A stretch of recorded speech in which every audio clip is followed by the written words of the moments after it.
السلام علیکم ناظرین، ڈیجیٹل پلیٹ فارم سے میں ہوں محمد سلمان خان۔ ناظرین، آج کل اقوام عالم میں جہاں سولر انرجی کا استعمال بڑھ رہا ہے، وہیں پاکستان میں یہ بات زیر بحث ہے کہ کیا سولر انرجی کے استعمال سے گرمی کی شدت میں اضافہ ہو رہا ہے۔ اسی پر مزید تفصیلات کے لیے آج ہم ماہر فلکیات ڈاکٹر عفاف اکرام صاحب کے پاس پہنچے ہیں، ان سے جانتے ہیں۔ السلام علیکم ڈاکٹر صاحب۔ وعلیکم السلام۔ ڈاکٹر صاحب، پہلا سوال اور سادہ سا سوال ہے کہ کیا واقعی سولر انرجی کے استعمال سے جو ہے وہ گرمی کی شدت میں اضافہ ہو رہا ہے؟ بالکل ایسا نہیں، یہ بالکل ایک افواہ ہے، کیونکہ بلکہ الٹا معاملہ ہے کہ سولر انرجی کی وجہ سے ماحول کو بہت زیادہ فائدہ ہو رہا ہے۔ نہ صرف یہ کہ ایک جو کاربن پہ ہماری بہت زیادہ یوز ہے کاربن کا، وہ کم ہو رہا ہے، تو یہ معاملہ الٹا ہے۔ ایسا نہیں ہے کہ گرمی کی شدت میں اضافہ ہو رہا ہے، بلکہ سولر انرجی جو ہے اس کے جتنے فائدے گنوائے جائیں وہ کم ہے۔ عام طور پہ لوگوں کو یہ لگتا ہے کہ شاید کوئی پلیٹس میں کوئی ایسی ریفلیکٹیو چیز ہے کہ جس کی وجہ سے وہ وہاں سے سن ریز ریفلیکٹ ہوتی ہیں اور وہ اوزون کو نقصان پہنچا رہی ہیں یا ماحول کو گرم کر رہی ہیں۔ مزے کی بات یہ ہے کہ سولر پلیٹیں تو ریفلیکٹیو ہوتی ہی نہیں ہیں، وہ تو ابزارب کر رہی ہیں۔ آپ دیکھیں تو they are not a very shiny, they don't have a very shiny surface, تو وہ تو ابزارب کر رہی ہیں۔ ہمارے یہاں پہ افواہیں پھیلا دیتے ہیں جی سولر پینل لگ چکے ہیں، ہیٹ ویو ان کی وجہ سے ہے، یہ ان سے جو شعاعیں نکلتی ہیں، یہ افواہیں خام خواہ کی ہے، کوئی تحقیق نہیں ہے، کوئی کسی سے بالکل ایسے ہی ہے، اس میں کوئی تحقیق نہیں ہے۔ لوگ عام طور پہ ایک بات سنتے ہیں، اس کو آگے پھیلانا شروع کر دیتے ہیں اور تھوڑی سی اس کی سائنس نہیں سمجھتے کہ بیک گراؤنڈ میں سائنس کیا ہے۔ تو سولر پلیٹیں ایسے کام نہیں کرتی کہ وہ کچھ ایمٹ کرتی ہیں، وہ سن کی لائٹ کو ابزارب کرتی ہیں اور وہاں سے آگے الیکٹریسٹی جنریشن وہاں پر ہوتی ہے۔ وہ کچھ بھی خارج نہیں کر رہی، ٹھیک ہے، اور نہ ہی وہ اتنی زیادہ ریفلیکٹیو ہے کہ ان سے جو لائٹ ریفلیکٹ ہو رہی ہے وہ واپس جا کے ماحول کو نقصان پہنچا سکے۔ تو سائنس میں ایسا کچھ نہیں ہوتا، یہ ایک بالکل افواہ ہے۔ ماحول میں جو تبدیلیاں آ رہی ہیں ان کے فیکٹرز کچھ اور ہیں، تو ان فیکٹرز کو ایڈریس کرنے کی بجائے یا ان فیکٹرز کو سمجھنے کی بجائے سولر پلیٹیں بلا وجہ میں بدنام ہو گئی۔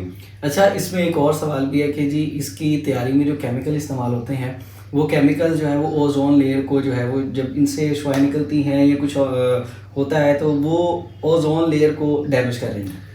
وہی بات کہ ان میں سے کچھ نہیں نکل رہا جو جا کے اوزون لیئر کو نقصان پہنچا رہا ہے۔ اوزون کو جس چیز سے نقصان پہنچ رہا ہے وہ کلورو فلورو کاربنز ہیں، ٹھیک ہے، وہ ہائیڈرو فلورو کاربنز تھے، تو ان چیزوں کی وجہ سے اوزون کو نقصان پہنچ رہا ہے۔ خاص طور پہ کلورین نقصان پہنچاتی ہے اوزون لیئر کو، تو یہاں سے تو کچھ ایسا خارج نہیں ہو رہا جو کہ جا کے اوزون جو کہ اتنی اونچائی پہ واقع ہے وہاں جا کے اس کو کوئی نقصان پہنچا۔ اچھا، مزے کی بات یہ ہے کہ پاکستان میں تو یہ بن بھی نہیں رہی، یہ تو ساری وہ ہم امپورٹ کر رہے ہیں کہ یہ تو پاکستان میں بن ہی نہیں رہی، اور ہم کہہ رہے ہیں جی اس کی تیاری میں جو کیمیکل استعمال ہو رہا ہے وہ جو ہے جی نقصان پہنچا رہا ہے۔ اچھا، اس میں ایک اور ہے کہ سولر پینل جہاں پر ایک سستا ذریعہ ہے، اس میں سولرائزیشن کتنی حد تک ہونی چاہیے کہ ہمارے ماحول کو کسی قسم کا کوئی ڈیمیج، کوئی اثرات مرتب ہو رہے ہوں کسی صورت میں؟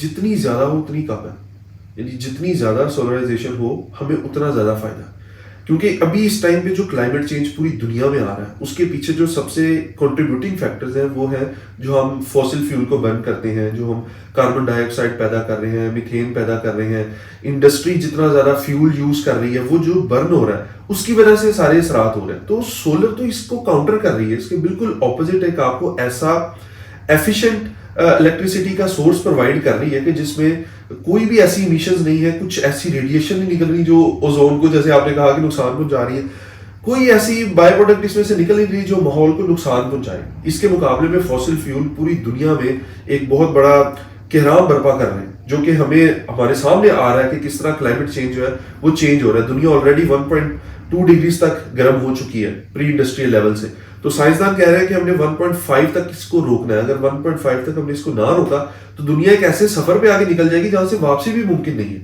تو ہمیں تو اس ٹائم پہ سولر کو پاپولرائز کرنے کی، سولر انرجی کو متبادل کے طور پہ ہر انڈسٹری میں متعارف کروانے کی ضرورت ہے۔ یہ ڈاکٹر ہمارے ساتھ موجود تھے، ماہر فلکیات عفاف اکرام صاحب، ان کی زبانی آپ نے جانا، یہ وضاحت بہت ضروری تھی کہ سولرائزیشن جو ہے وہ کسی بھی صورت میں ہمارے ماحول کو جو ہے وہ متاثر نہیں کر رہی۔ اسی کے ساتھ مجھے دیجیے اجازت، اللہ حافظ۔